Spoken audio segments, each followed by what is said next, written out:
The webinar session. We have this evening, as part of the celebrations of the university's 60th anniversary, we have two sessions, two events, but it will smoothly run into each other. The first is the virtual inauguration of the university press and imprint, as well as the launch of a celebratory book that celebrates the legacy of our former rector and Vice-Chancellor, Professor Brian O'Connell. My name is Larry Pokpas. I'm your program director for the evening, and I'll chair both sessions.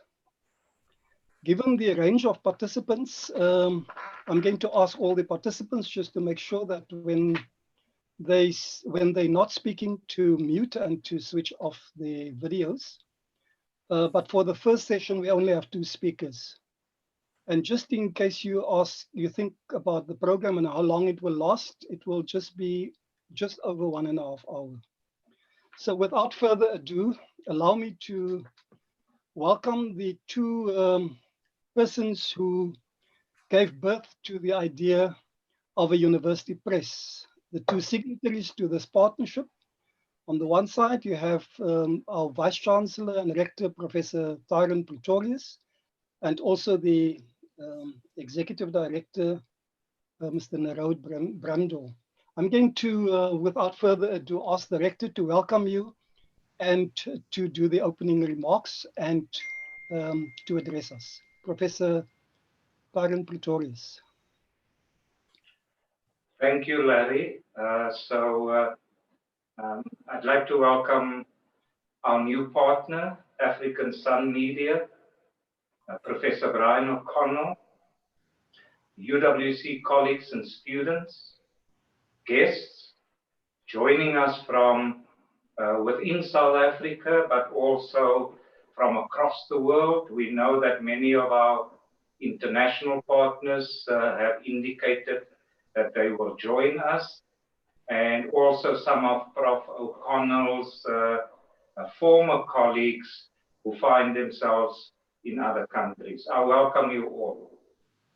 This is a very special day for us at UWC.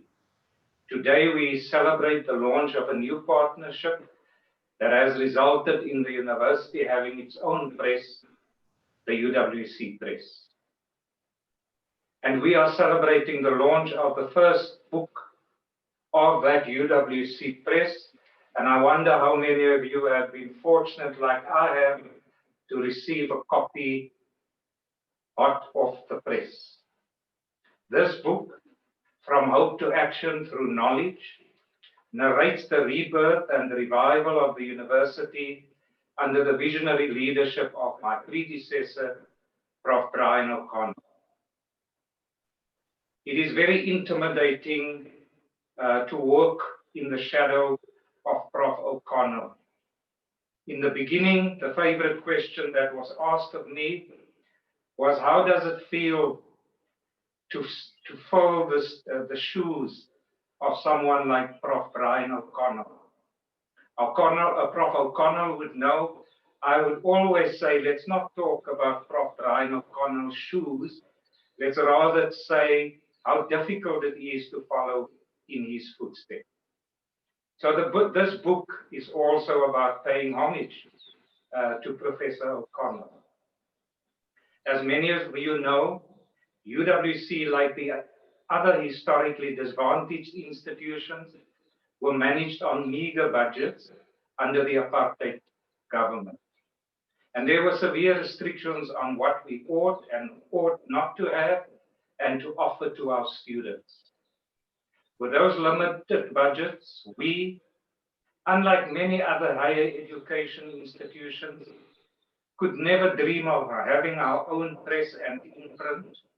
Instead, our academic staff had to realize their ambitions of being published elsewhere outside of UWC.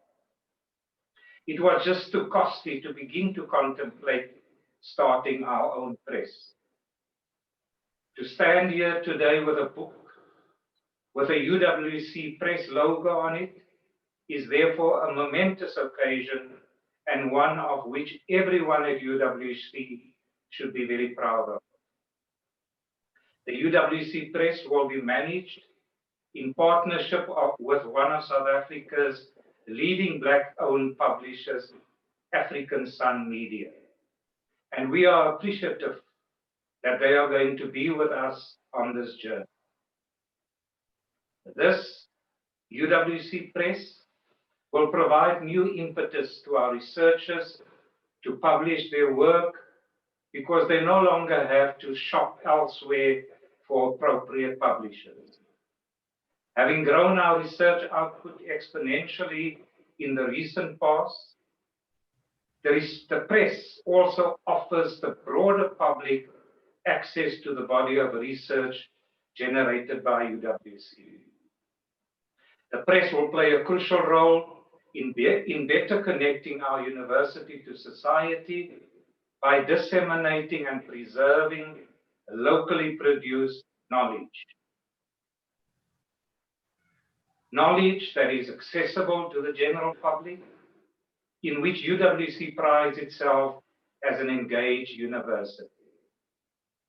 As I have said previously, university press publications, journals and digital publications form the foundation of research and analysis that is drawn upon by a wide range of stakeholders, including the state, policymakers, opinion leaders, and journalists. Today's launch symbolizes another bold step for UWC, as it has over the past decades made significant progress as a research-led institution of higher learning in South Africa. I want to express my appreciation to all those from UWC and African Sun Media who work together to bring this exciting project to fruition. Finally, there's already a second book plan to come off the UWC Press. We will, in association with African Sun Media, publish an epic poem by poet laureate and struggle veteran Mongani Wali Serote.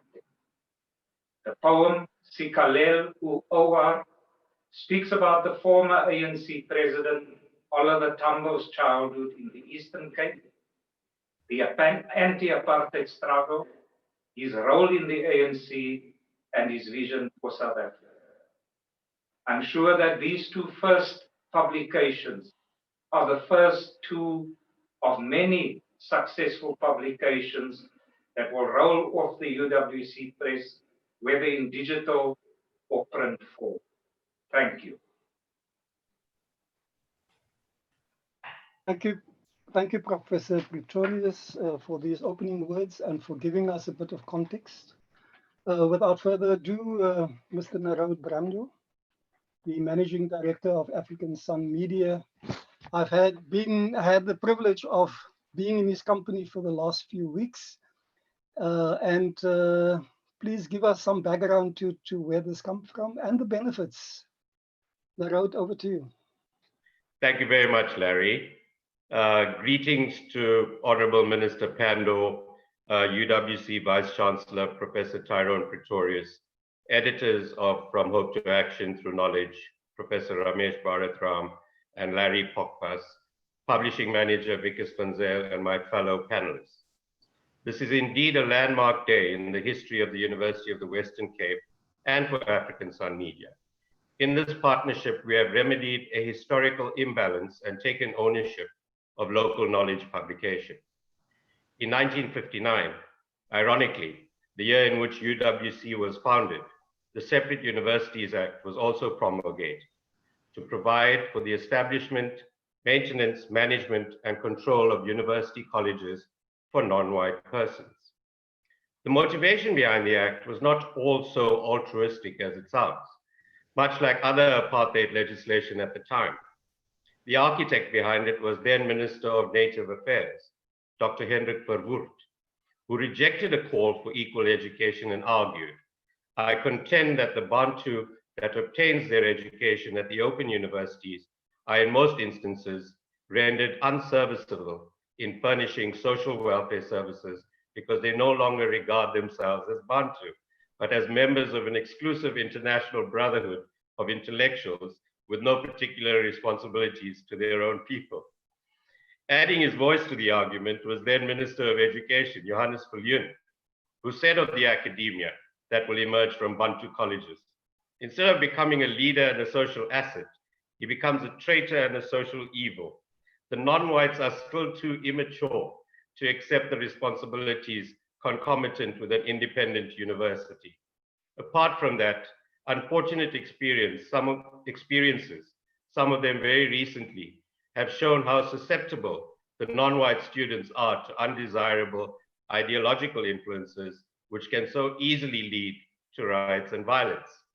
He was certainly correct in some regard, as UWC was throughout its history under apartheid at the vanguard of Black consciousness thinking and student uprisings against the oppressive regime. UWC successfully nurtured a militant cohort of anti-apartheid activists and scholars, which held it in good stead as a significant contributor to the post-apartheid education landscape. For the first decade of its existence, UWC was only allowed to offer training for lower to middle level positions in schools, the civil service, and other services designated for the colored community. And it was only in 1970 that UWC gained university status and was able to award its own degrees and diplomas.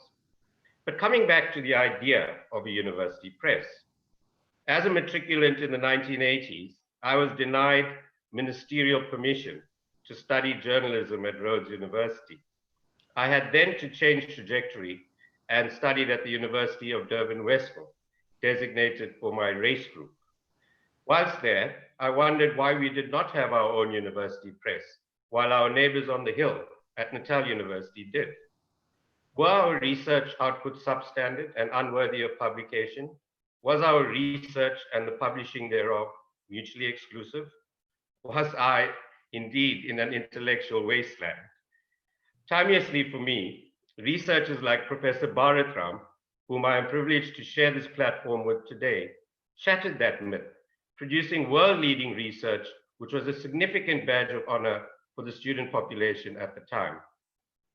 Unfortunately, the injustice of not being able to establish their own university presses has haunted historically disadvantaged institutions well into the post-apartheid educational landscape. Hamstrung by financial pressures and the challenge to claim its own identity and voice, the establishment of a university press was often shelved as a nice to have, rather than being at the bedrock of the global knowledge ecosystem. More recently, debates about the delegitimization of contributions made by members of groups who are underrepresented in academia suggest that there is a segregation of knowledge in terms of its value and legitimacy, such that it has been called an apartheid of knowledge. In a significant paper entitled The Apartheid of Knowledge in Academia, the struggle over legitimate knowledge of color, authors Bernal and Villalpando raised the issue of epistemic injustice internal to academia. In highlighting the slow pace of transformation in the higher education sector at 2002, the paper exposed the definite discrimination of knowledges along race and gender lines. More damning, their research pointed out an apartheid of knowledge in academia between those from dominant groups and those marginalized from the knowledge economy.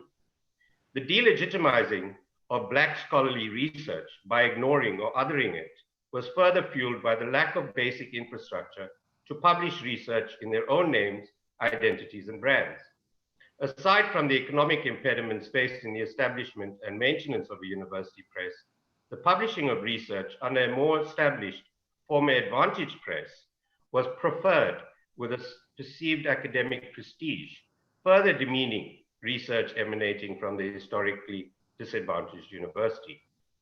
However, the post-apartheid higher education landscape has afforded a level of diversity in knowledge production with contributions from those markedly different from traditional Western positionalities.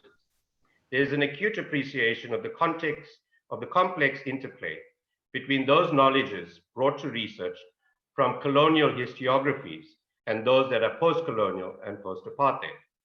Again, this is a significant day, for importantly, we address that interplay between those that are committed to preserving the traditional modes of knowledge generation and dissemination, and those that look at the imperative of being socially relevant. In launching this university press, we hope to bring together those from academia and those from broader society so that we may challenge the endemic apartheid of knowledge. University South Africa's CEO, Professor Ahmed Bawa, in his research that he commissioned on the state of university presses said, scholarly publishing is at the very heart of the academic enterprise. It is the mechanism by which research findings are subjected to peer review, which brings them to the attention of scholars and the public, and ultimately embeds them in the global enterprise of knowledge production. The university presses, he added, ought to be built and defended, if for no other reason than to ensure that we make a small but indelible dent on the geopolitics of knowledge, so heavily shaped at the Western metropoles. Our goal today is to undo the shackles of the apartheids of knowledge foursquare. We want to be part of the project of social innovation and the expansion and diversification of the academic community. In this project, we would stress social inclusion, listening, and creating spaces for knowledge production to draw in diverse voices, views, approaches, and positions into this imprint. In doing so, we can alter the way in which knowledge is produced, assist in breaking the apartheids of knowledge, and move towards the realization of a higher education sector which works directly for the betterment of society and consequently acts as a positive and effective force in bringing about social justice. Again, this is a seminal, epoch-making time in the histories of both UWC and ASM. May we nurture research and knowledge through action. I thank you.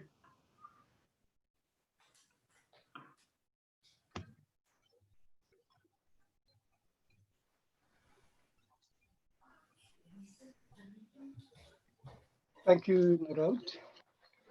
And thanks to both you and the rector for taking the initiative to launch this and to enter into the partnership, and specifically to the university executive for making this possible by agreeing to enter into this arrangement.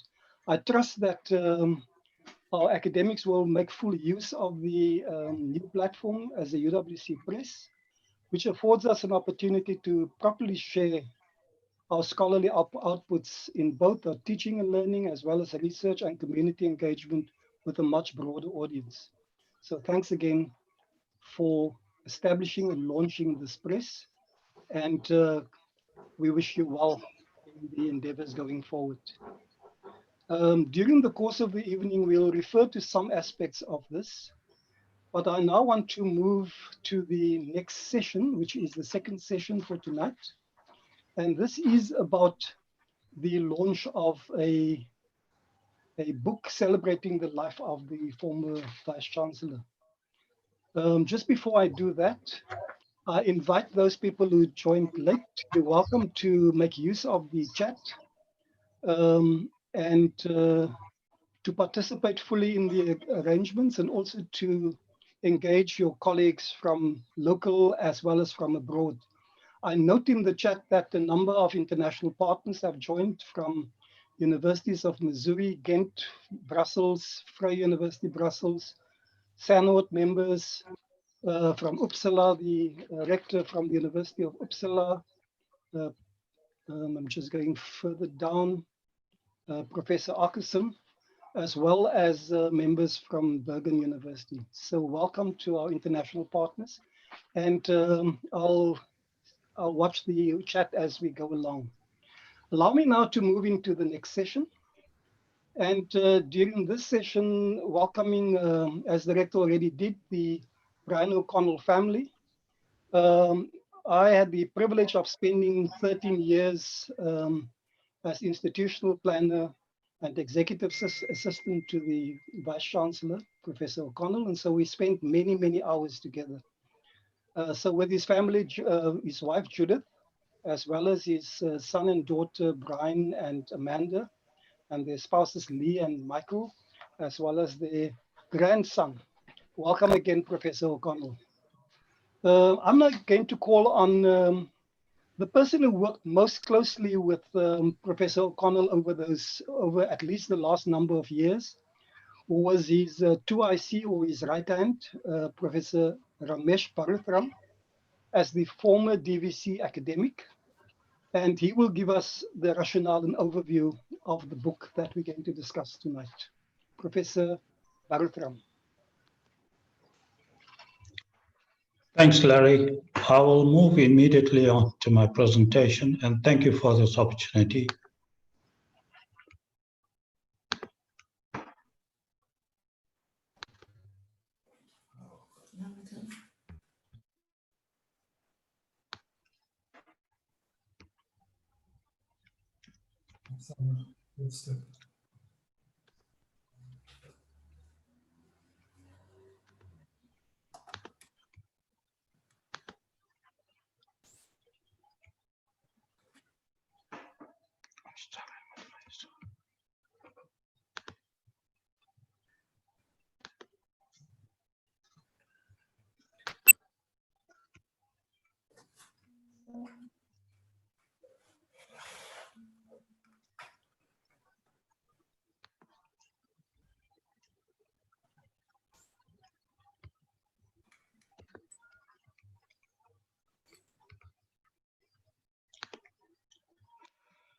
The book launch. From hope to action through knowledge, the rationale and the overview. It is important to begin by understanding the context, in particular the early period of the O'Connell era. When Brian O'Connell joined the University of Western Cape as Rector and Vice-Chancellor on 1st November 2001. At that point in time, UWC had a financial debt in excess of 100 million rand. The student numbers declined by a third, and the academic project was under threat. Staff morale was low. The future for the university looked bleak. 4 months later, in his inaugural address, Brian O'Connell declared in March 2002 to write the next chapter of UWC in glory. He made the promise to the university community, to his family, and to the nation. 3 months later, the National Working Group on Restructuring of Higher Education in South Africa recommended that UWC should be merged with the Peninsula Technikon because it was not seen as an institution that was viable on its own. In response, O'Connell presents an intellectual argument on what UWC has to contribute to democratic South Africa and Africa as a standalone institution. Government endorses his vision. The merger is averted. 6 months later, in December 2002, O'Connell is presented with his first challenge. As part of the restructuring, a decision is taken to incorporate the School of Oral Health of Stellenbosch University into the Faculty of Dentistry at UWC. O'Connell sees this as a new beginning. He decides that the process should not just be incorporation, but to be approached as a merger incorporation so as to be inclusive of all stakeholders. The academic amalgamation is driven by a team led by Deputy Vice-Chancellor Academic Prof. Taran Pretorius. It's a success. The single dental faculty in the region starts at UWC in January 2004. Soon thereafter, UWC's institutional operating plan for 2005 to 2009 is endorsed by the Department of Education. Confidence grows in UWC, and a short while later, the Department of Education recapitalizes the university. By 2006, at the end of O'Connell's first term in office, the research output of the university starts to increase. Research niche areas are starting to emerge, some of them mentioned below. In the area of teaching and learning, an in-house open source e-learning platform is in place. Blended and distant learning already in place. And to the surprise of many, was started in the School of Public Health in the late 90s. In short, the launch platform towards a research-led university was now in place. It's appropriate at this point in time to move to the book to highlight its connection to the advancement of UWC during O'Connell's term in office. From hope to action to knowledge. The book is an account on leadership and collective effort to purposefully reinvent an organization. The book is divided into 4 sections. The foreword is written by Dr. Naledi Pandor, our Minister of International Relations and Cooperation, and former Minister of Higher Education and Training, and of Science and Technology. The introduction, which explains the purpose of the book and its scope, is written by Mr. Larry Pokpas and myself as co-editors. Section A, the first 6 chapters, deals with transforming management and institutional culture. The section reflects the Vice-Chancellor's ability to draw on the roles of his group of executive leaders to embed a culture of sense-making through identifying what needed to be done, accompanied by relevant planning and networking, all working towards the goals of the overarching vision. The vision of Brian O'Connell is followed by a commentary on 3 successive institutional strategic plans crafted in response to an advancing institution, from stabilizing the university in phase 1 to strengthening infrastructure and the academic project in phase 2, and then finally, the push towards a research-led university. This necessitated a reimagination of the academic enterprise, a paradigm shift from student affairs to student development with identified forms of support. New strategies, interventions, and a culture change to move from bankruptcy to financial stability, and a shift in human resources from an administrative role to a people-centered strategy. Section B, chapters 7 to 10, focuses on the response of the academic project to the dynamic institutional strategic plans. This is done through a re-examination of goals, structures, policies, and practice, and realignment and synergy of effort across all areas of the academic prize, all of which underpinned by excellence, impact, and accountability. This entails a reconfiguration of teaching and learning, reshaping UWC's research and innovation agenda, embedding community engagement in the academic project, and creating a growing space for innovative and education technologies. Section C, chapters 11 to 25, highlights the importance of establishing niches across all faculties to build a distinctive scholarly identity necessary for the move to a research-led university. In the Faculty of Arts, the focus is on the advancement of the Center for Humanities Research into global prominence by connecting academia to its publics, on how a relatively small program in women and gender studies evolved into an academic department and developing niche areas, and then on the scholarly advancement of religion and theology, leading to the establishment of what is now the Desmond Tutu Center for Religion and Social Justice, named in honor of Archbishop Emeritus Desmond Tutu, who served as Chancellor of our university for 23 years.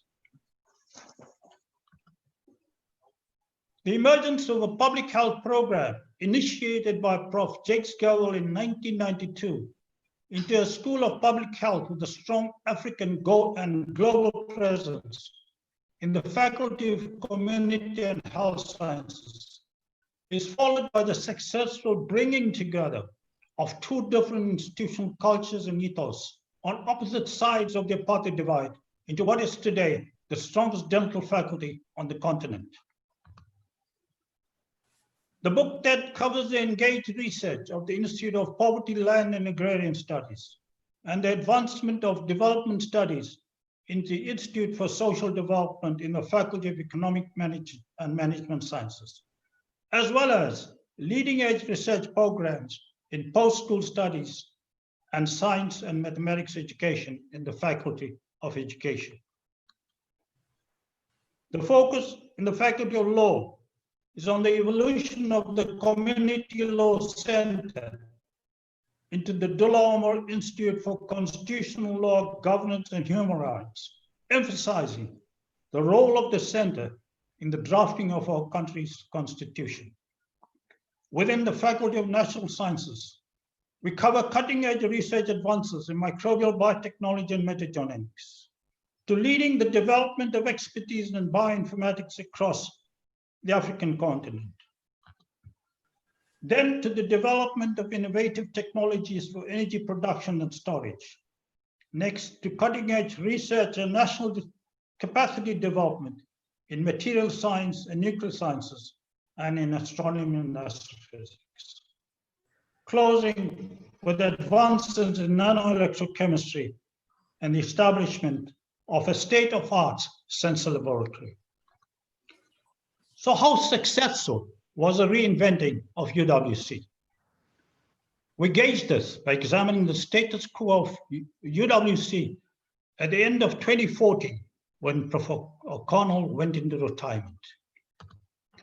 In teaching, learning and community engagement, a comprehensive strategic plan for teaching and learning was underpinned by the UWC Charter of Graduates attributes was in place.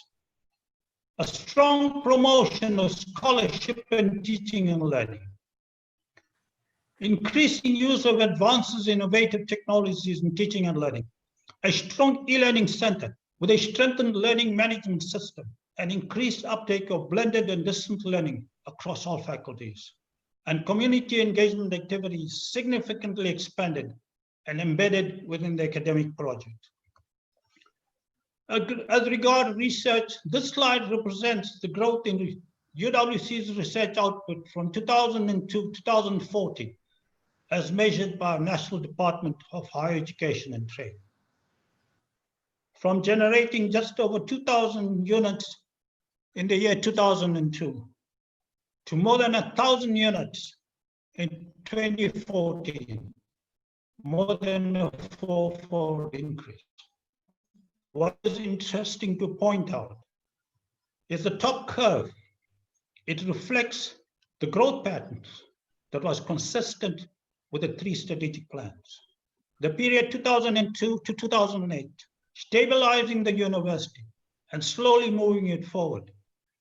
By 2008, the launch platform was in place, and then an acceleration to a research-led university. This was accompanied by an increase in the number of prestigious South African research chairs from 1 in 2008 to 13 in 2015. Being awarded the hosting of a National Center of Excellence in Food Security in partnership with the University of Pretoria, and being the first university in South Africa to be awarded a DSTNRF flagship project on critical thought in African humanities. And then the cherry on the top. For whatever it's worth, the Times Higher Education ranking of African universities in 2015 placed the University of Western Cape, which in 2002 was considered a non-viable institution. In 2015, UWC was placed fifth in South Africa and 7th in Africa. Therefore, it came as no surprise that government officials and senior scholars in the country urged us to write the book because the story on how it happened needs to be documented. We then move to the final section, chapters 26 and 27, which bring the books to a close with the reflections by Professor O'Connell's successor and two of his former colleagues who worked closely with him. Professor Tyrone Pretorius was Deputy Vice-Chancellor Academic at UWC from 2001 to 2005. He left the university and returned 10 years later as Professor O'Connell's successor. He writes on the university he left and the university to which he returned. Professor Larry Pokpas and I use our very close working relationship with Professor O'Connell to reflect on his unique leadership style that placed him into a class of his own. With that, I thank you. Professor Bharuthram, thank you for giving that overview of this tribute volume. This is a book about reinventing an organization. It is a book about celebrating the evolution and the historic development of a university under visionary leadership. And it is a book about finding a sense of purpose, or as you call it, a way of sense making. And so thanks for giving us that overview. Just before we continue, I notice in the chat that our former neighbor, Professor Brian Figaji, sends greetings from London, cold London. So welcome, Professor Figaji. And then also from Eduardo Montlane, our colleagues from there. And more regionally in the country, Dr. Di Parker and colleagues, Dr. Tandi Leven and Chief Mabuzela, they're here. And then closer to home, Professor Hester Klopper, who's the DVC at Stellenbosch University, also formerly at UWC, and Professor Martin Oosthuizen, who's the CEO of Czech. All welcome to the session. We will now briefly watch a video clip by recalling the journey of Professor Brian O'Connell. And I'm going to ask Ren Julius to start the video, please. It's about 12, 13 minutes, so bear with us, please.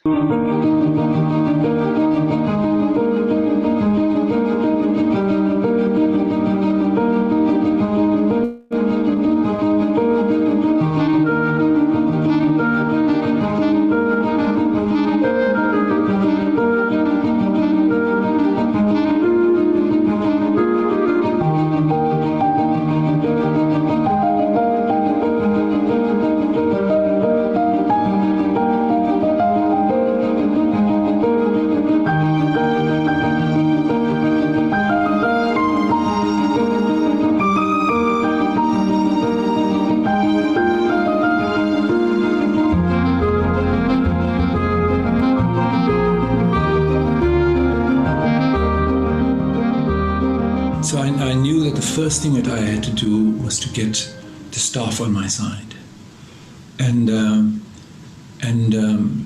the staff is not just academic staff. It's the staff of this university, with know-how being an important force on this campus.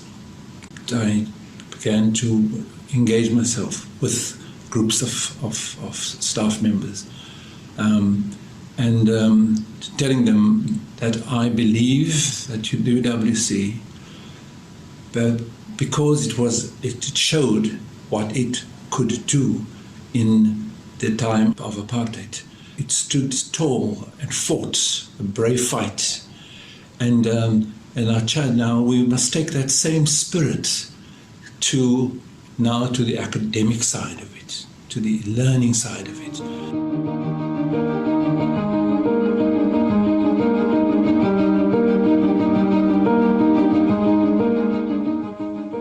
We heard from Karl Asmal that we were going to be merged, for instance, and I had 5 big meetings with open meetings, yeah, and I explained to everybody what this is all about.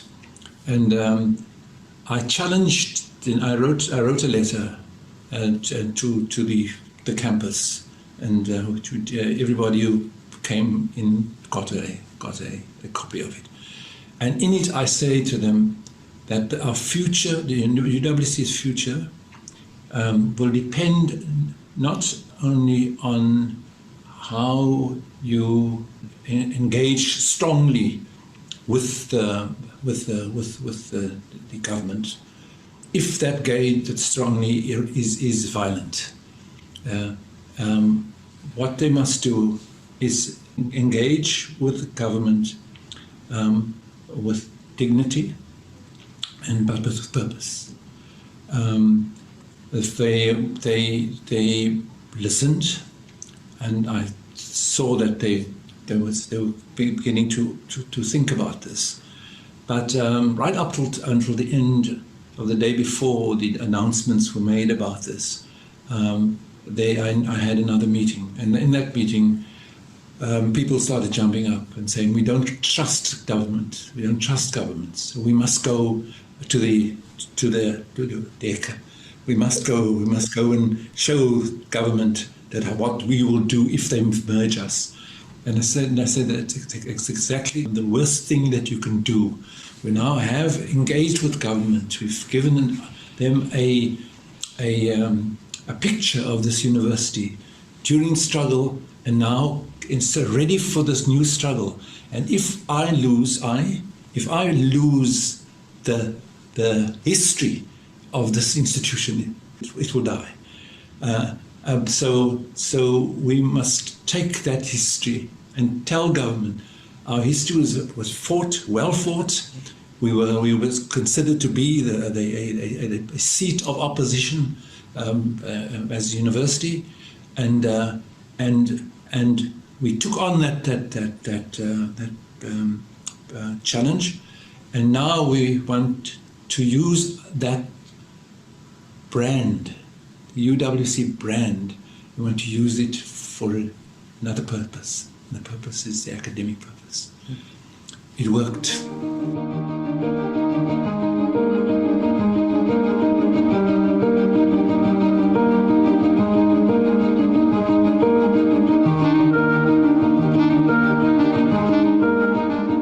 The first thing we must do is to keep it clean. Because anybody who comes in here, if they see papers, they form an impression. Also, it is disrespectful to just throw the paper on the ground and walk on. You're not respecting the institution, you're not respecting yourself, because you then are prepared to live in the place with. So what did I do? I started walking around this campus, day after day, picking up papers.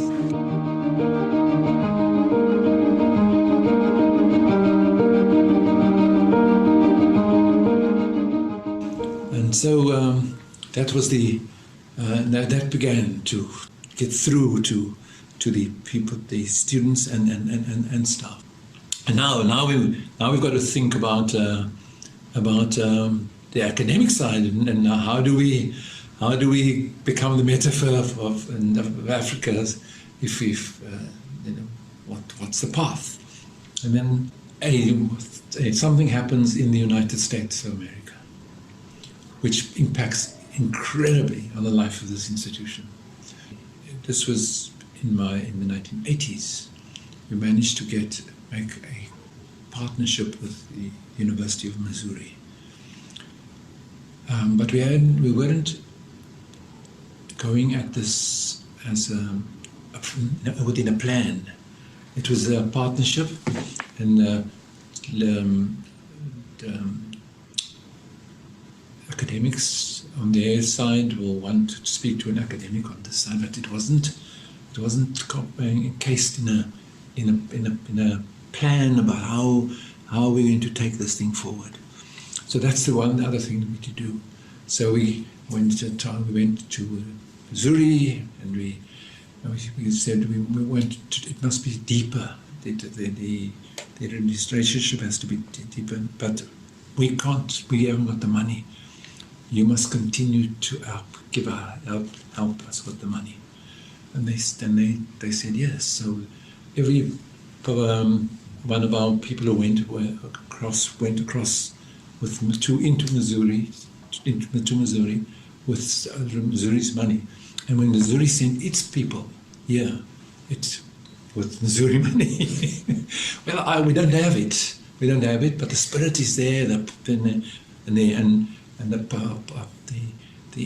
message consistently is you're part of developing, creating a metaphor for Africa. That was the message, the metaphor for Africa. Now then comes the great thing. The great thing is Chuck Finney. Chuck Finney.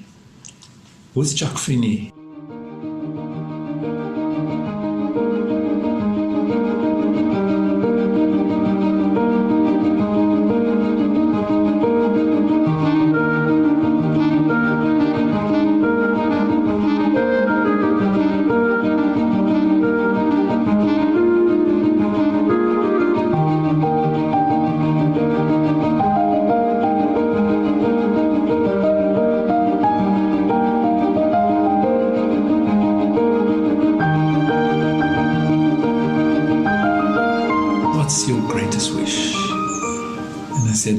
To build the largest life sciences. I've become rather emotional. To build the largest life sciences building in Africa. Yeah. And it is. Sorry.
And trying to give you a sense of just what it means to be here and why, as I've put on the first slide, universities in South Africa, and particularly South Africa, matter greatly.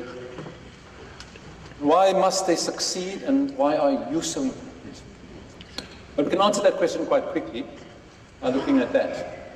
We received 40,000 applications in 2013. 40,000 people made application to come to this university. We have space only for 3,800 of them. Space only for 3,800. And you are here because you are amongst the 3,800 who have been given the opportunity to be at the university.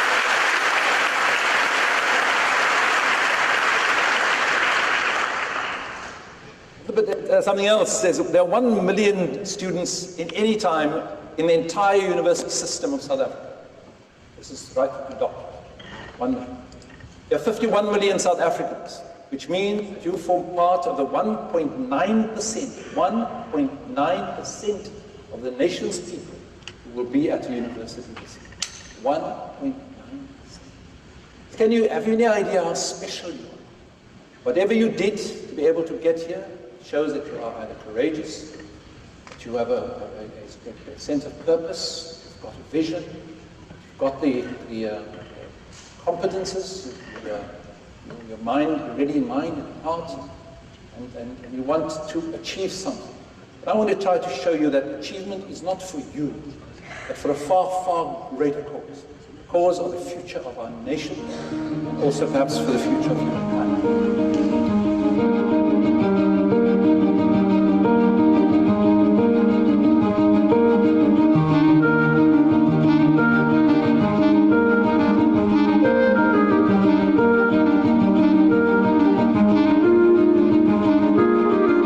I want to conclude by saying the development of UWC under the leadership of Professor Brian O'Connor is a narrative of hope that has yielded wonderful successes and that has established UWC as one of the country's leading universities.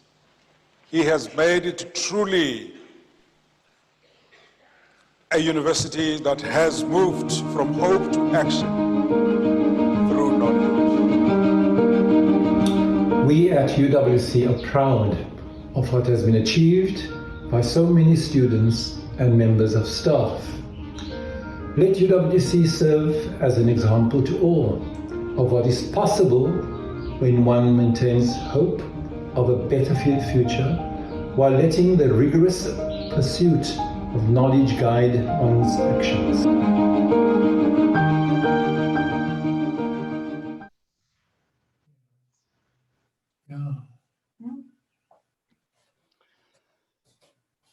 Thank you so much, Professor O'Connell. That took us down memory lane with very inspirational insights into the development stories of the university. So thanks for that clip. We now immediately go into the next short session with a number of panelists. Let me just recognize one or two individuals. I see in the list Professor Sizwe Mabuzela, from the Vice-Chancellor from Rhodes University, welcome. And Amanda Glazer, our former Executive Director, HR. It's good to have you back. So good to be here. The following 7 individuals have a maximum of 5 minutes each. They will give us some insight into their contributions to the book and some insights into their experience under the leadership of Professor O'Connell and how that assisted to build confidence in the institution. So I'm going to ask each of them, as they start without mentioning the names, to introduce themselves, and I'll say something at the end. But let's start with Professor Nico Statler. Good evening. I'm Nico Statler, and I'm speaking on behalf of the Dullah Omar Institute for Constitutional Law, Governance and Human Rights, formerly known as the Community Law Center. I'm very pleased to say a few words on Brian O'Connell's because he played a seminal role in the journey from center to an institute. The Community Law Center started in 1990 with the support and the direction of the rector then, Jake Schervel, when the founding fathers and mothers of the institute, or the center then, including Jake's Dullah Omar, left for high political office, and Jake Schervel also left. A second phase of the center came to the fore under the next rector, but that was one of being left alone to our own devices. We were basically had a free hand. And then in 2001, Brian O'Connell arrives on the scene. And as we say in Afrikaans, op 'n drafstappie. Translated, he is a man in a hurry. He would literally arrive at our meetings out of breath, making his final strides quickly to be exactly on the prescribed time. He would then look at his watch and ask, when do we start? It's time. There's no such thing as a UWC time starting late. And that set the tone. So he started proceedings with energy and vision. And he liked what we were doing. He wrote in 2009 that the center, and I quote, epitomizes everything that UWC values. It produces new knowledge of the highest standard, and that knowledge relates directly to the development of a keener sense of what it means to be human and how humans ought to relate to one another. Now, it was this very notion of humanity, personified by Brian O'Connell himself, that he engaged the center with on a regular basis. He challenged us directly. When opening a center conference, he would remind us how humanity evolved from needs to aspirations, of what it meant to be human. He asked where the center mattered in society not yet fulfilling the constitutional destiny of the fulfillment of the human being. He coaxed, he inspired, he would raise the matter, for example, of how the lawlessness of minibus taxis attacked ordinary people's sense of humanity. He would then look at us and in his eyes pose the question, so what can you, fast-talking lawyers, do about it? When we engaged in litigation before the Constitutional Court as amicus curiae to vindicate socioeconomic rights, Professor O'Connell always gave his fuller support. Having to sign court documents, the rector never hesitated to give us his approval. However, he once asked me wistfully, "Must you always be against the government?" because he needed the government on his side as well. During his term, there was a sea change in the fortunes of the center. We got actual support, academic recognition, and even a post. Now, this change in approach towards the center was really run by Brian's running mate, Ramesh Bharuthram, the DBC academic, who has such a big hand in producing this book.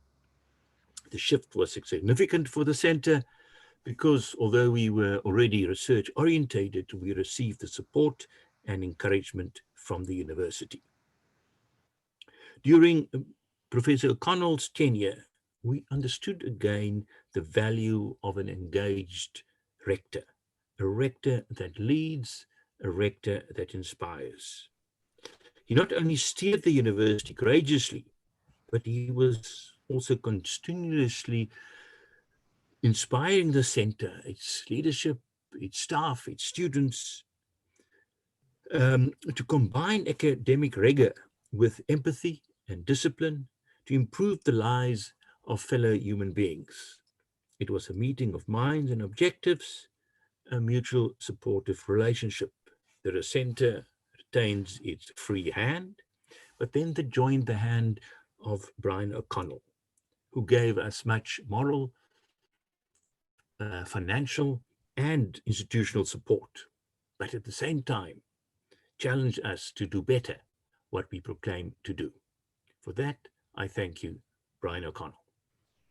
Thank you, Professor Statler. Professor Priscilla Daniels. Will you take the screen, please? Yes, I am.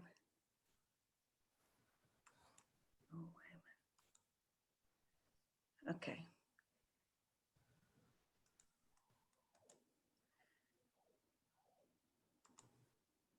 Why is it not going? Sorry, I'm just getting my slides to it. Good evening, ladies and gentlemen, Minister Pandor and our esteemed guests. I would like to acknowledge Professor O'Connell. I want to start my presentation with a quote that has been mentioned so many times, but I think this is where it started for community engagement, when Professor O'Connell added from hope to action through knowledge. We were at a time where we needed the hope, but we needed the action and we needed to use the knowledge. So Professor O'Connell, this is, if you see on the side of my slides, I took the image of Iron Man and I took my chapter and I made a wordle for you because I believe that you had to take on the armor to be able to take us from where we were to where we are now in terms of being an engaged institution.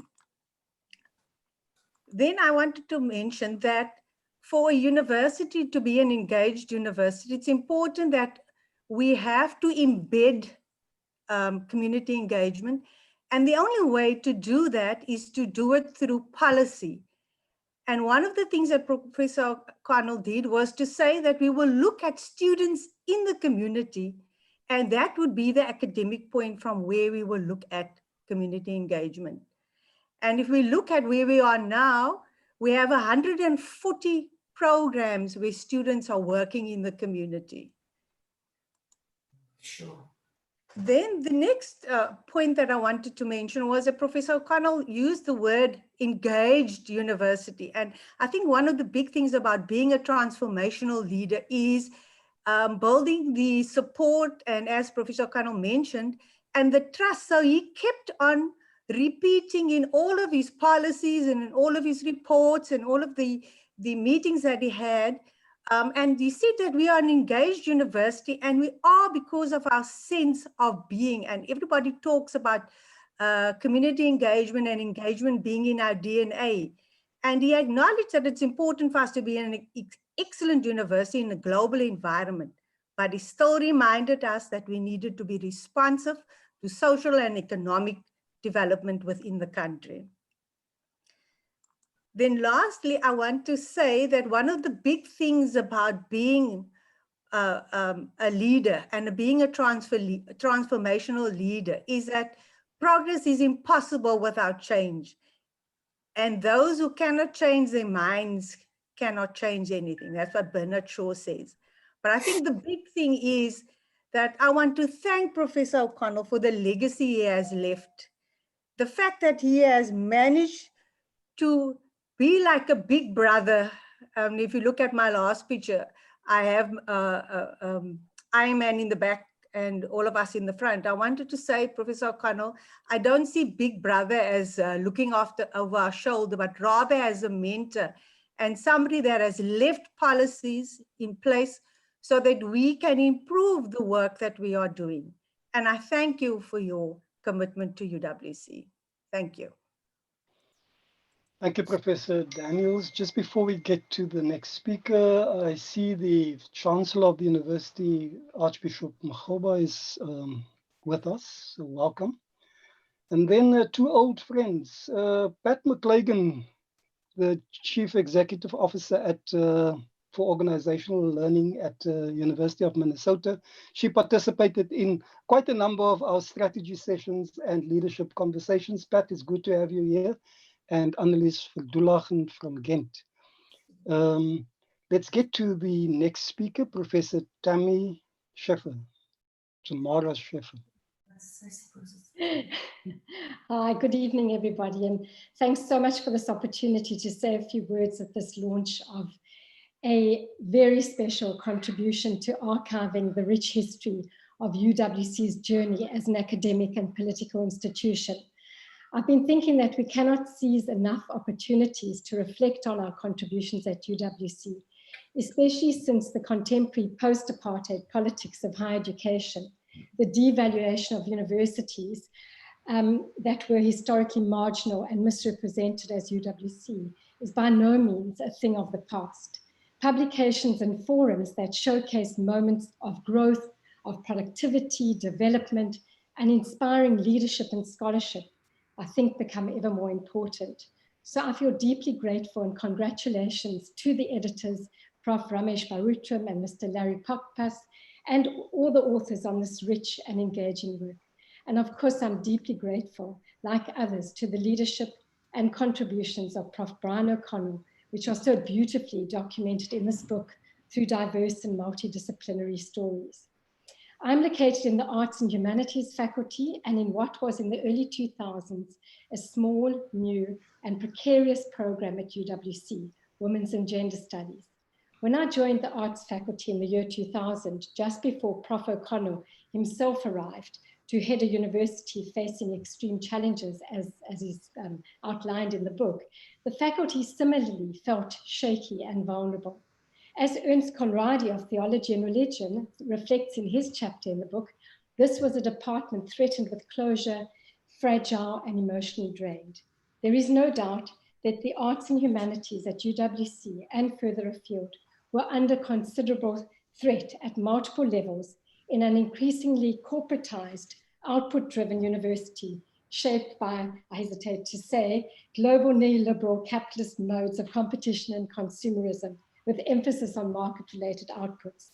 Yet notwithstanding the pressures to get UWC back on its feet, notwithstanding the context of scarce resources at UWC and the larger context which was increasingly undermining the value of the critical humanities and arts education, Brian O'Connell unequivocally put himself behind such a project at UWC. The fruits of this commitment are well described in the chapters from our faculty, and also evident in many of the undocumented here stories of departments and centers that continue to flourish today. The faculty of 2020 has a very different feeling to the faculty of 20 years ago.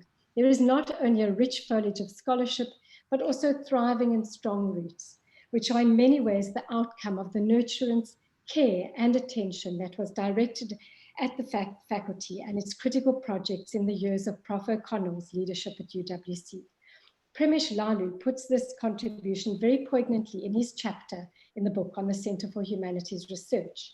He says, more than simply laying bare the outlines of the deep societal difficulties inherited from years of apartheid rule and the near evisceration of institutions such as UWC by the instruments of the apartheid state, O'Connell encouraged researchers in the humanities to make their scholarship available for an education of the senses as part of his sense-making agenda.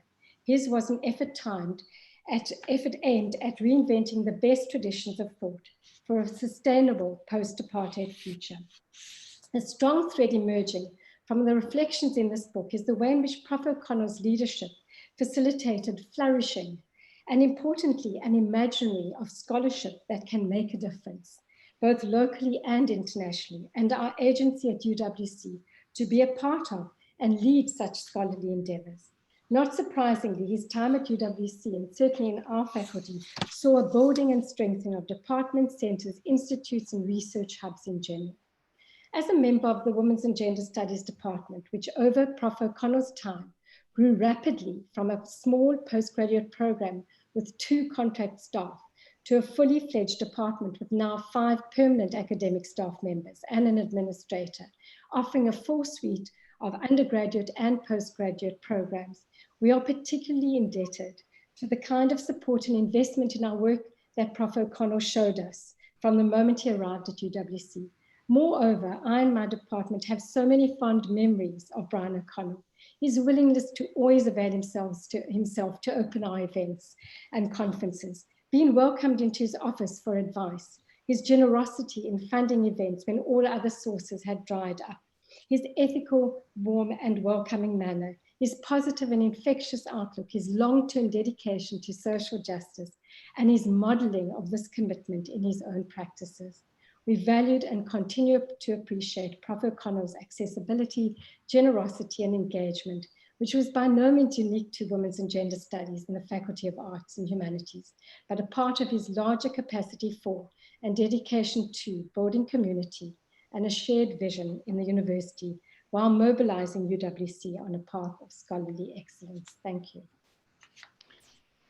Thank you, Tammy.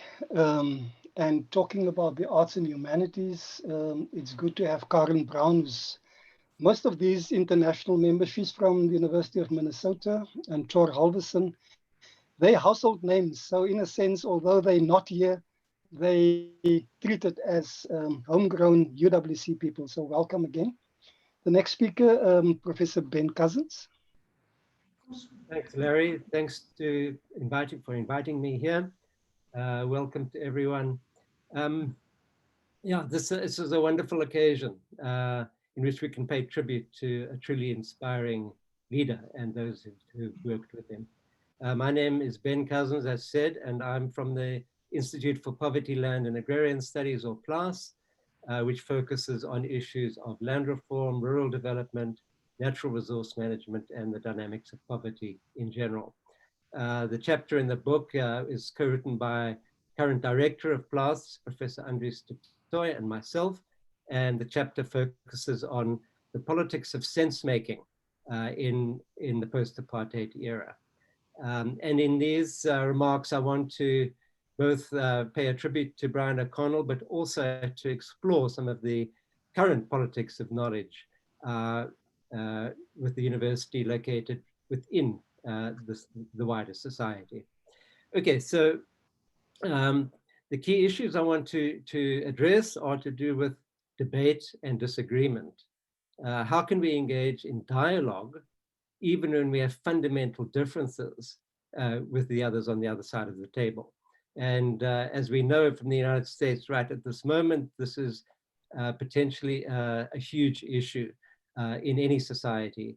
I think it is not only in the United States, but in our society, it remains so.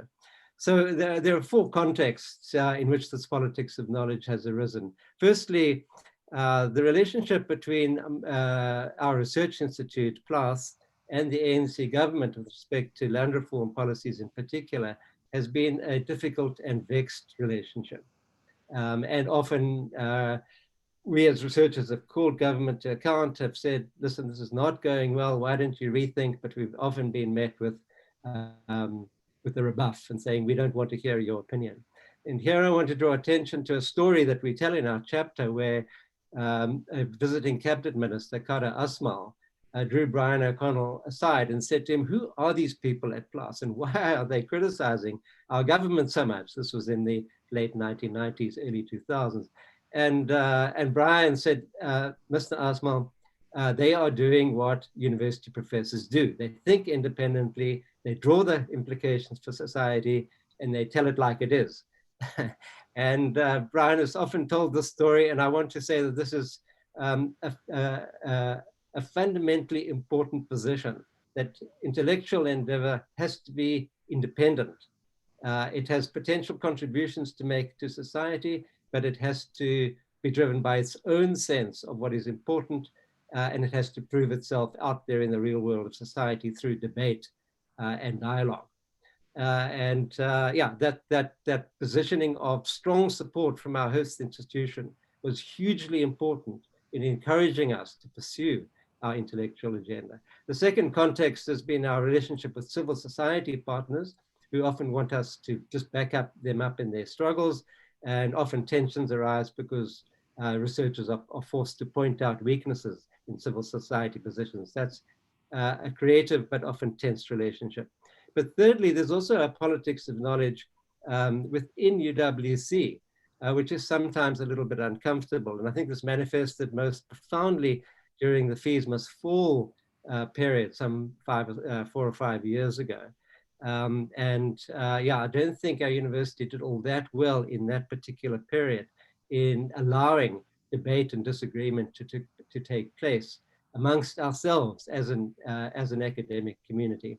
And then the fourth context in which this politics of knowledge arises, often in a very practical way, is within UWC's research community, with respect in particular to how well the university supports its centers, institutes, and Saatchi chairs. And this has been a difficult issue, and I believe significant progress is being made now. But again, this question of disagreement and how we debate and discuss with one another is a key issue. So I would say in our chapter, we make the point that UWC, and under Brian O'Connell's leadership, stressed its character as a sense-making institution and implicitly as a democratic sense-making institution. And we recall here that Jake Scavel described UWC in the 1980s as the intellectual home of the democratic left, and one can underline the word democratic here. So what is democratic sense-making? Well, I think there are two dimensions to it. There's deliberation and there's decision-making, and those two are obviously connected.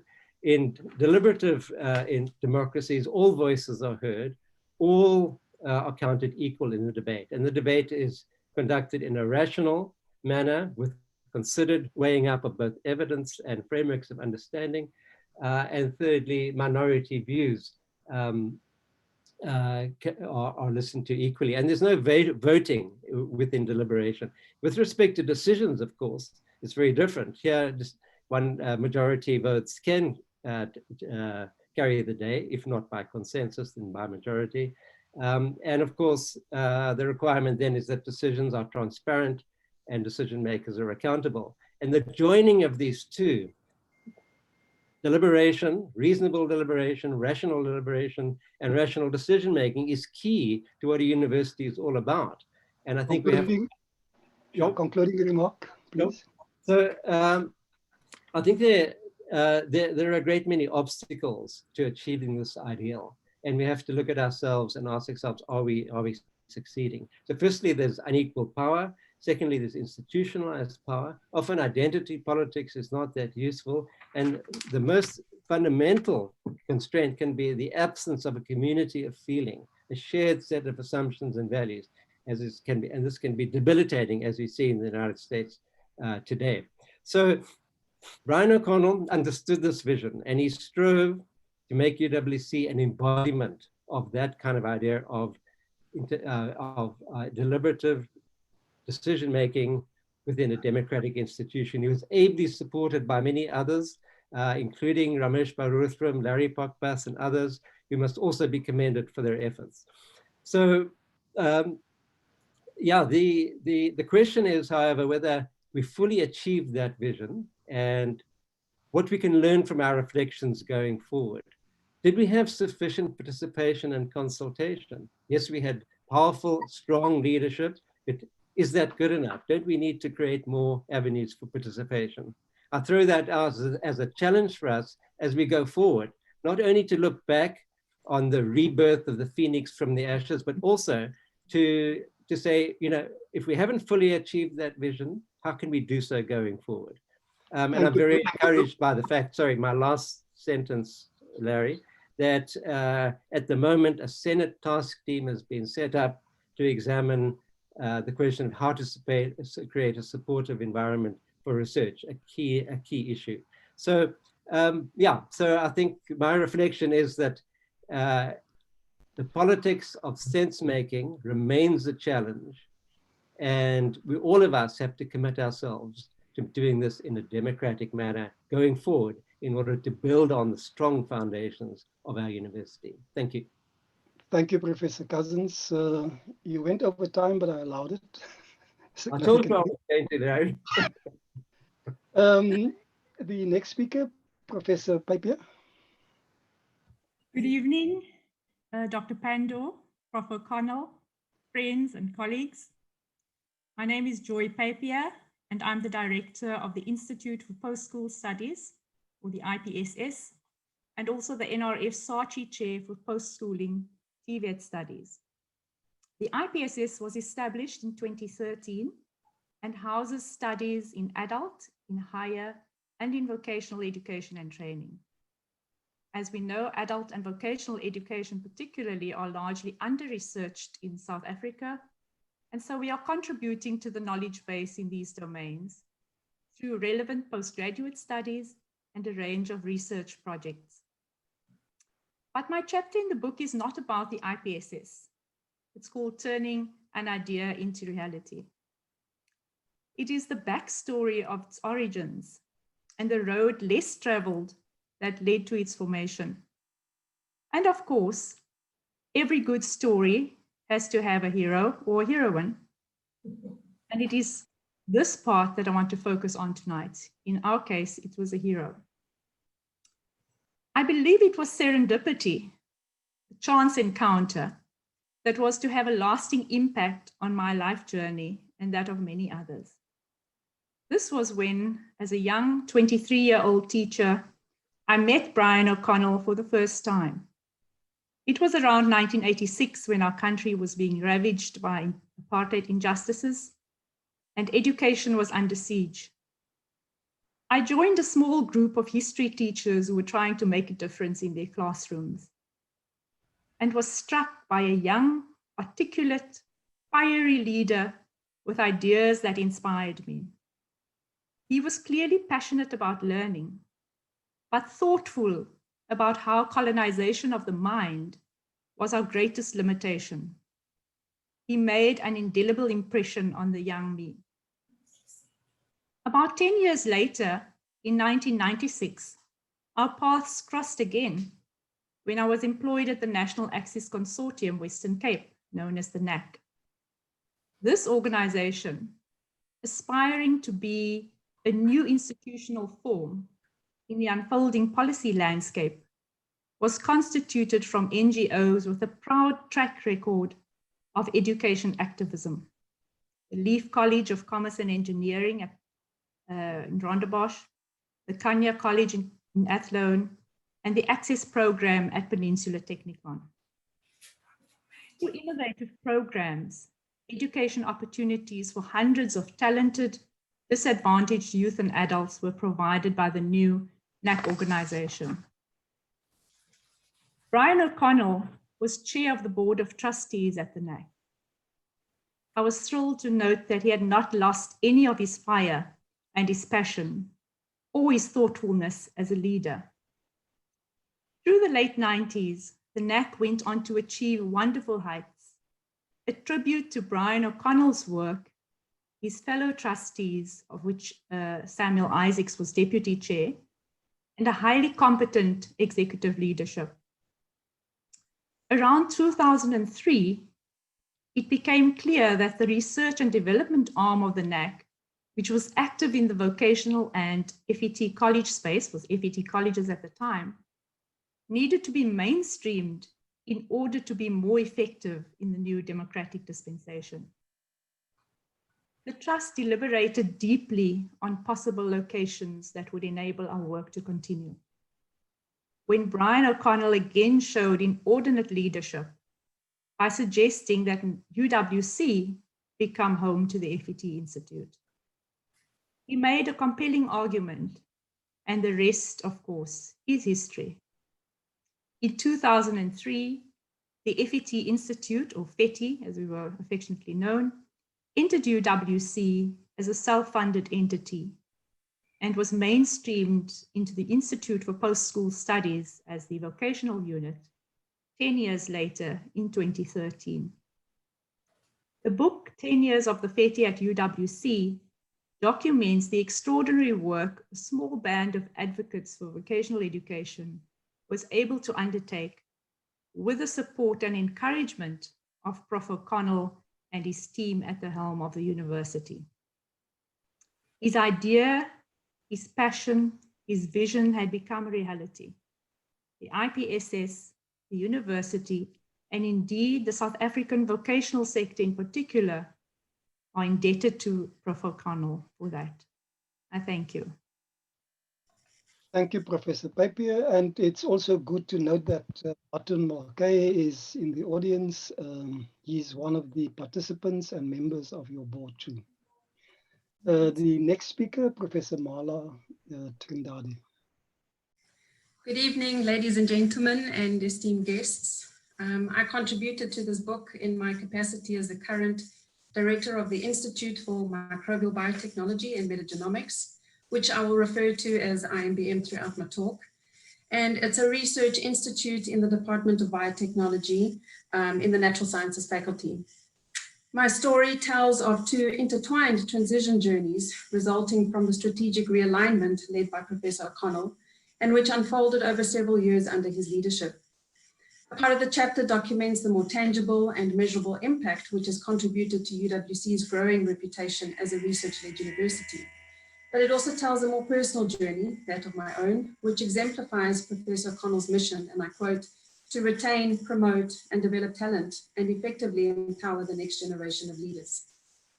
I joined UWC as a postdoctoral fellow in 2006, where a process was already underway to formally recognize the research excellence by elevating the status of a research center to that of an institute.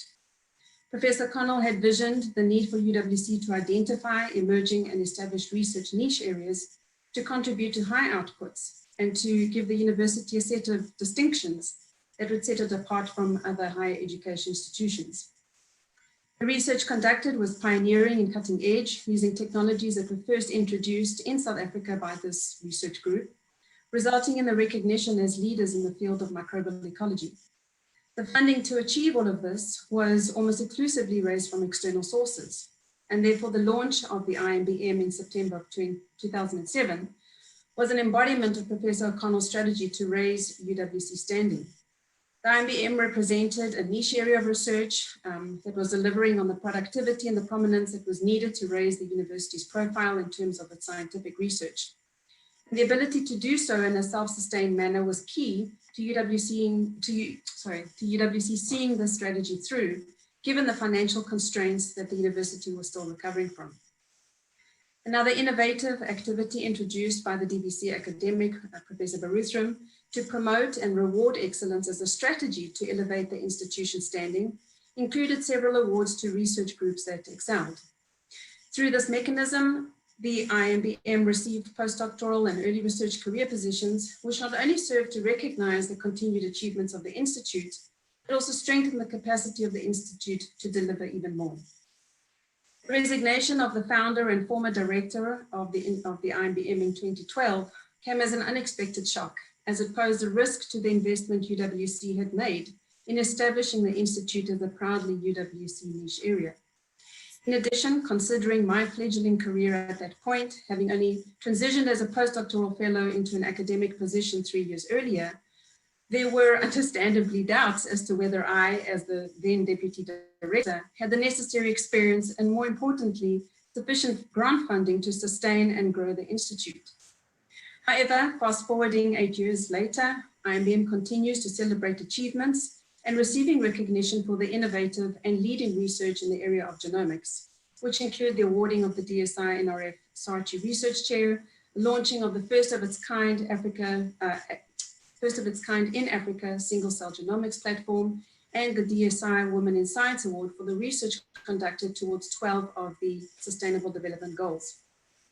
The fact that these achievements have been possible under the circumstances not only embodies Professor O'Connell's vision to, I quote, overturn accepted beliefs about what is possible and probable, it also serves to demonstrate the centrality of independent institutes in the university strategy to build capacity. Through IMBM and other institutes, the mentorship of young researchers within very enabling and supportive research environments has accelerated their development into leadership positions and bestowing us with the confidence and determination to prosper in the face of challenges. I've not had a chance to personally thank Professor O'Connell for the enormous opportunities that I'm sure unbeknownst to him, his leadership has afforded me as a young academic then, as well as many other researchers. So it is my hope that through the chapter, I have been able to express my gratitude to him and to pay tribute to his visionary leadership, which has set a foundation that will continue to have far-reaching impact beyond the years that he served at UWC. Thank you. Thank you, Professor Trindade. And the last speaker on this part of the contributions is Professor Emmanuel Iwa.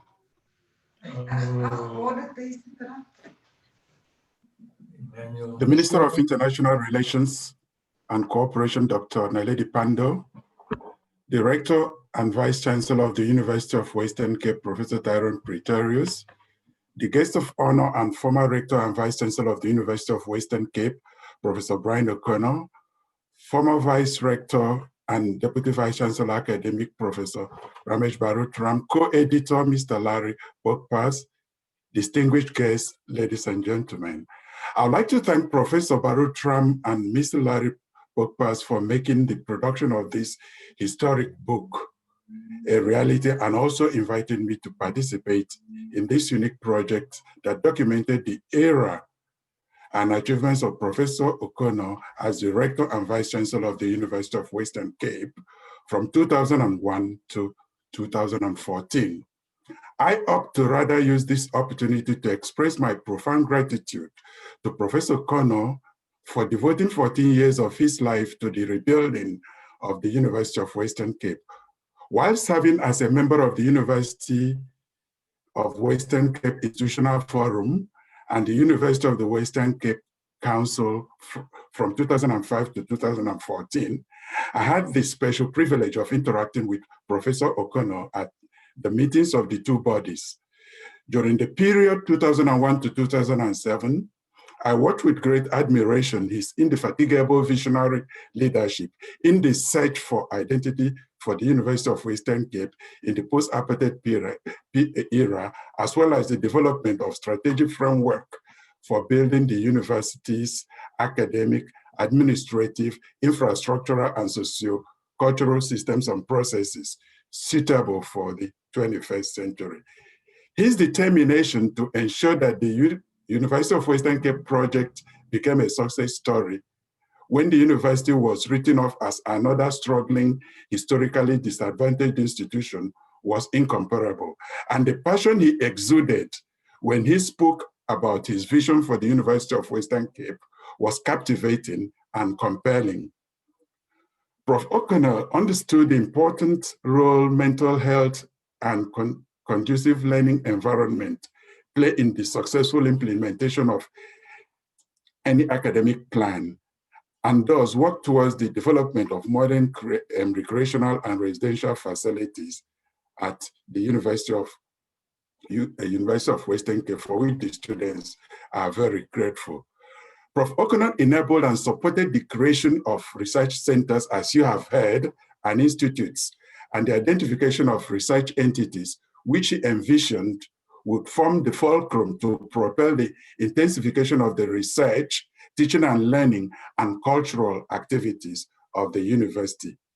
His ability to unabashedly canvass for funds from governments, governmental and non-governmental agencies, philanthropists, and other donors for physical and infrastructural development, as well as for staff and student capacity building at the University of Western Cape, was legendary, to say the least. At this point, I want to thank Professor O'Connor and Minister Pando for making it possible for us to have a state-of-the-art chemical sciences building.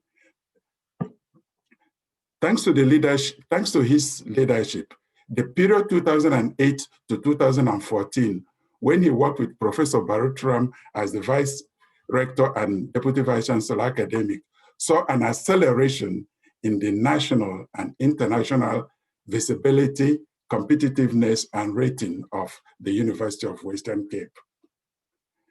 This launching of the book, From Hope to Action Through Knowledge, which chronicles Professor O'Connor's time at the helm of affairs at the University of Western Cape, is very timely and befitting. My sincere gratitude to him for the exemplary service he rendered to the University of Western Cape in particular, and the South African nation in general. My thanks also go to the Rector and Vice-Chancellor of the University of Western Cape, Professor Tyrone Pretorius, for endorsing the writing of the book and the creation of the University of the Western Cape Press. And I do hope that this kind of recognition of the endeavor of the University of Western Cape Rectorate will become part of the university culture. Thank you. Thank you, Professor Hua, and thank you to the sample of contributors. There are many more that who are not speaking tonight, but who participated in the writing of the book. And so we say thanks to all of you. I now call on Professor Pretorius to, I didn't catch that was Siri, to address us. And being the Deputy Vice-Chancellor and Vice-Rector at the time when Professor O'Connell started, and also returning to at the end, he's in the best position to reflect on his experience of Professor O'Connell's contribution. Professor Pretorius. So in addition to those that I have already recognized, let me recognize Dr. Naledi Pandor in her absence, and also the editors of the book, Prof. Bharuthram and Mr. Pokpas, and the contributors to the book. This is certainly an occasion worth celebrating, and it is a pity that we're not in one room to celebrate this together. But the fact that we are doing this virtually does not make the occasion less special. After having listened to all the contributors and to Prof. Bharuthram's presentation, I now lament the limitations of our virtual engagement, because the inspiring story of the rebirth of UWC and the extraordinary role that Prof. O'Connell played in that revitalization, rebuilding, is certainly an occasion where we should all have stood up and have given him a thunderous ovation. This book is not only about the rebirth of an institution, the transformation of an institution. This book and this occasion is a celebration of leadership, and it is a treatise on inspirational and visionary leadership. I congratulate Professor O'Connor on that. When I had left in 2004, we were at our wit's end as a leadership, because it was well known in the higher education sector that UWC was facing collapse. We were staring financial ruin in the face. Our student numbers had dropped to a record low 8,000, and we had lost many of our academic staff that joined the new government that was established after 1994. One of my biggest regrets was that I could not be here after the recapitalization of UWC, because given what UWC has become, given how UWC have thrived under the leadership of Prof. O'Connor, when we were given that opportunity to grow, to revitalize ourselves, my biggest regret was that I couldn't be around to learn from Professor O'Connor what it takes to transform an institution. For me, the reason that today's launch is so important is that for the first time it details the efforts that went into saving UWC. We now have a documentary evidence of the extraordinary steps that it takes to transform an institution, and that can serve as a font of knowledge for all of us. This book details those efforts by drawing on a range of contributors who sketch out the many aspects of rebuilding the university, from restructuring the academic project, strategic financial interventions, and the ability to establish niche research areas that largely laid the foundation for our extraordinary growth in research. And I'm not only talking about quantitative research outputs, I'm also talking about the research and impact, and growing the next generation of academic leaders and scholars.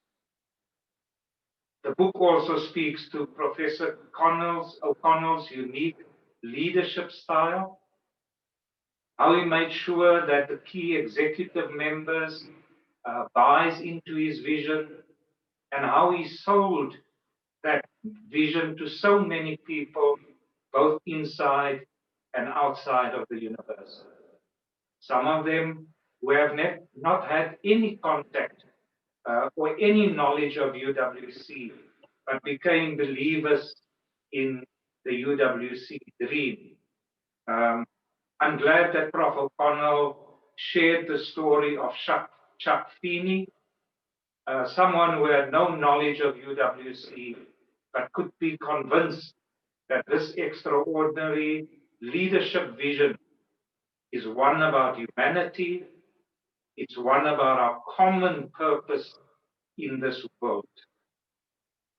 As former Minister of Higher Education and Training, and now our Minister of International Affairs, Dr. Naledi Pandor says in her foreword, Professor O'Connell's connection to others, his rapport with those around him, was visible for everyone to see, from students, academics, government department, government officials, and international partners and donor organizations. I am convinced that this book will stand as a valuable resource within the South African higher education landscape, because it's a story of us. It's a story about an institution whose birth was steeped in little hope for what the apartheid government had in mind for it. The second reason for celebrating this book, apart from the visionary leadership of Professor O'Connell, is that this is our first venture with African Sun Media, and it is fitting that the first book published under the UWC logo should draw on the proud history of the leadership under Professor Brian O'Connell. I know that Larry or Ramesh, whoever is going to do the thanks, I know that they will not include themselves. So I would like to acknowledge and express our appreciation and gratitude for pulling together such a wide array of contributors and making sure that this book sees the light of day during this, our 60th year of anniversary. To all the contributors, thank you for taking the time and the effort to narrate your involvement in the UWC project. If there's one thing that this book proves, one thing that I've always believed in, and that I've shared passionately, whether it was in graduation ceremonies or in first-year orientations, this book proves that one's origins do not define one's future. UWC has demonstrated that as an institution. Participants would have noticed that I welcome Dr. Naledi Pandor in her absence. Dr. Naledi Pandor worked very closely with the university and especially with Prof. O'Connell in her previous portfolios as Minister of Higher Education and Training and Minister of Science and Technology, respectively. However, due to an emergency trip, Dr. Pandor is regrettably and unfortunately not able to attend this event as scheduled, and her special advisor, Mr. Zain Danko, will read the message that she had prepared for this occasion. In conclusion, Professor O'Connell, this institution, generations of students, generations of staff owes you a special gratitude that we will never forget. Thank you.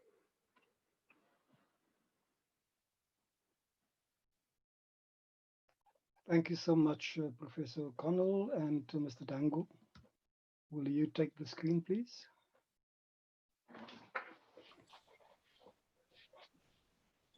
Good evening. My name is Zain Dango. I serve as an advisor to Minister Naledi Pandor.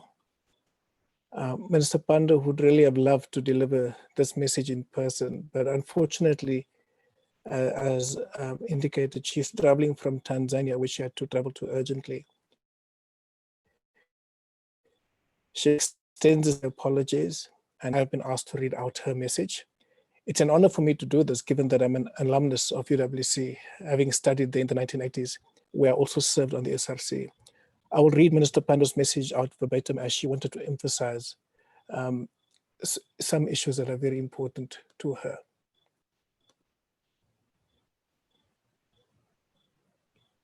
It is my absolute honor to deliver this celebratory message on this glorious occasion of the University of the Western Cape's hosting of a virtual book launch, From Hope to Action Through Knowledge.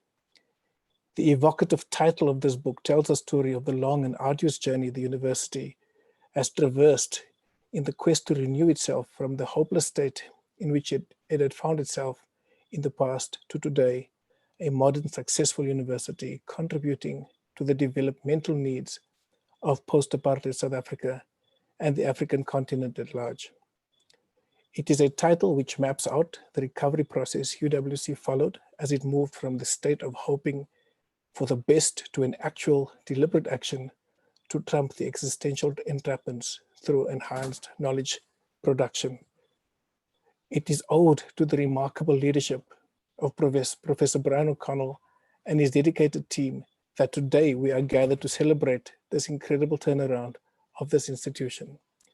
In fact, I would argue that the rise of UWC from the depths of despair to the apex of success could be a model of what our country needs to do to climb out of its current financial, institutional, ethical, and political crisis to a nation envisioned by its first democratic president, Nelson Mandela.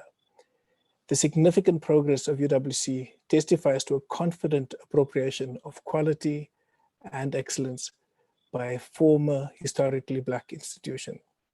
By the same token, congratulations are due to the current UWC management team under the excellent leadership of Professor Tyrone Pretorius for not only maintaining the high standards of their predecessors, but also working hard to take the institution to an even higher trajectory despite the binding constraints of the era. But before I get ahead of myself, let me reflect briefly on the historical footprints of UWC, for there may be something in the aspiring past of this institution which accounts for its never say die spirit, from which we may learn great lessons. Formerly known as Bush College, UWC was one of the beacons of hope during the dark days of apartheid by dint of staking a moral and ethical position against a system widely designated a crime against humanity, while maintaining the highest possible academic standards under constrained circumstances. It was not at all easy for a Black university with meager resources and dependent on the state to nail its colors to the mast by not only resisting collaboration with the illegitimate political order, but by also questioning the very moral claims of that order. In addition to UWC's grit and determination to contribute to the elimination of injustice, the institution continued to strive to be a model of academic excellence at the time when its state-allocated resources were structured within the racist logic intended to keep Black South Africans perpetually disempowered through inferior education. When one comes to think of our celebration of the achievement of UWC today, within the context of this history of resistance against apartheid and striving for excellence against all odds, a clear underlying continuity emerges, which points to a defining pedigree. This is a pedigree constituted by an abiding institutional ethos and a tenet to succeed in the production of knowledge for the betterment of our country on both moral and material levels. A conscious modern African university knows only too well the imperatives to produce knowledge adapted to the particular needs of a nation and continent in the throes of a transition process into a scientifically sound, socially conscious, politically critical, and democratic state pulling its weight in the overall amelioration of the human condition. So the book, From Hope to Action Through Knowledge, testifies to both the acuity and boldness of vision espoused by Professor O'Connell, his colleagues, students, and workers to restore the UWC, to reshape the university so that it could play a full role in the reconstruction and development of post-apartheid South Africa. What faces many tertiary institutions in the post-apartheid era, and especially those dubbed historically disadvantaged institutions, is the struggle to introduce quality in higher education, cutting-edge research norms, a balanced budget, and a transformed student body. All these are not easy or overnight issues in a country constrained by historical disabilities and imbalances, especially in terms of finances, facilities, and resources. That UWC could have moved from its so-called disadvantaged status to a research-led university with sound finances, a thriving academic project, and spectacular achievement redounds to the credit of its management. The achievement is all the more remarkable in view of the current period, with the impoverished conditions faced by many students from historically disadvantaged backgrounds have seen the eruptions of the fees must fall movement, a development reflecting the near tipping point at which our tertiary landscape was teetering. Having established its credentials as one of the higher institutions to beat, the next frontier that UWC has set its sights on with as much boldness is to make more strides in the field of science and technology. Unfortunately, this is one critical catalytic space in which South Africa is found wanting. Science and technology are among the preconditions that a modern society needs to meet if it's to address the internal development needs and expand its aggregate human potential. Leading the way in science and innovation holds out the promise of helping South Africa find a niche in the cut and thrust of this globalized world. South Africa and the African continent have to look at the internal resourcefulness, mostly drawing on the institutions of higher education in order to draw even with and even stay ahead of the unremitting global knowledge-driven development processes that includes the fourth industrial revolution, artificial intelligence, the Internet of Things, and the green economy. As UWC barrels into the future, energized by the epochal achievements that saw it taking a quantum leap from hope to action through knowledge, it can now play this role with even greater vigor. While playing the role of catalyzing national development, UWC, like all modern African universities, should do this on terms it has defined so that it also retains its innate autonomy in the knowledge production process. At the time when Africa is engaged in an integration process, it would be interesting to know what current and future transnational linkages and collaborations UWC is envisioning as the tasks of the moment call upon African universities to redefine themselves in accordance with the emergent, all-encompassing reality. As I conclude, I wish to thank UWC for lifting itself up by its bootstraps when many had written it off as a monumental failure. Having been privileged to rub shoulders with some of your leading lights in the past, I am more than confident that you will continue to make valuable contributions to our nation and our developmental aspirations for many years to come. Thank you. Thank you, Mr. Dango. Please extend our gratitude to Dr. Pandor for the supporting role that she played over the years and for the inspiring message of tonight. Thank you so much. We're getting closer to the end. I'm going to call on Professor Bharuthram to express a vote of thanks. And just before he does that, I want to acknowledge, after that speech, the presence of Dr. Phil Mjwara, the Director General of Science and Technology. Thanks for being here and for sharing this evening with us. Professor Bharuthram. Thanks, Larry.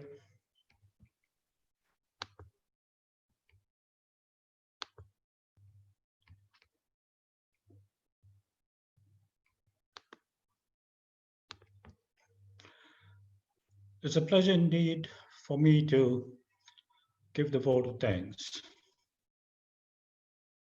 Initially, I want to thank Professor Brian O'Connell. When the concept of the book was mooted, I met with Brian and we chatted and eventually agreed that his metaphor needs to be documented. I then approached Prof. Tyrone Pretorius, our current Vice-Chancellor, inquiring whether he would see this as a project for the University of the Western Cape. He readily endorsed the project and immediately offered to write a chapter. To Minister Dr. Naledi Pandor for readily agreeing to write the foreword in the midst of unprecedented challenges during the current pandemic. And as Professor Pretorius has indicated, also during her time as Minister of Higher Education and Training and the Department of Science and Technology, for her endorsement of the vision of Brian O'Connell and encouraging him through a continuous presence on our campus to celebrate the ever-increasing successes. To our UWC colleagues who stepped forward unhesitatingly and contributed to the chapters in the book, as well as to those who agreed to present to their colleagues the brief presentations this evening. To our UWC colleagues who walked the journey with Brian O'Connell from 2001 and 2014 for embracing his vision and moving forward as a collective. To our national partners, without our national and international partners, UWC would have not achieved the promised land. Among them, our government departments, the science councils, the National Research Foundation, the National Research Facilities, the National Institute for the Humanities, the Water Research Commission, the South African Institute for Chartered Accountants, and among our industrial partners, Petro SA. Our international partners, our collaborating partners across the globe, many of whom who are with us today and for which we are very grateful. The funding agencies, Atlantic Philanthropies, the Andrew W. Mellon Foundation, the Kresge Foundation, the USA National Institute for Health, the EU Horizon 2020 program, the BRICS programs, and cooperation programs of various international embassies and consulates. To our UWC colleagues who put their shoulders together in preparing for this event, I want to mention in particular Gasant Baidar and Jesse Townsend, who worked tirelessly with me and Mr. Pokpas in putting together the video on Brian O'Connell. To African Sun Media, our partners, for guiding us through the process of the first publication of the UWC press and joining us in establishing that press. To Larry Pokpas, somebody with whom I've been very privileged to work in his capacity as institutional planner from 2008.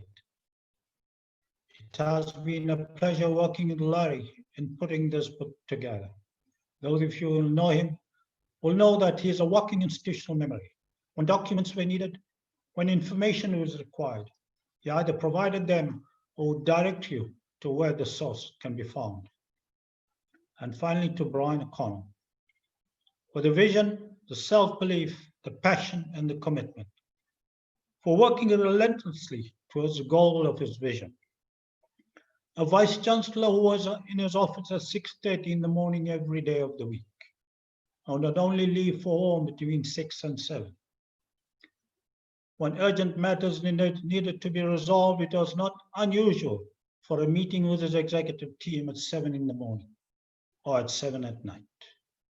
It was not unusual to receive a telephone call from him or a WhatsApp message at 6 in the morning, nor at 10:30 at night. There was no difference between weekdays and weekends.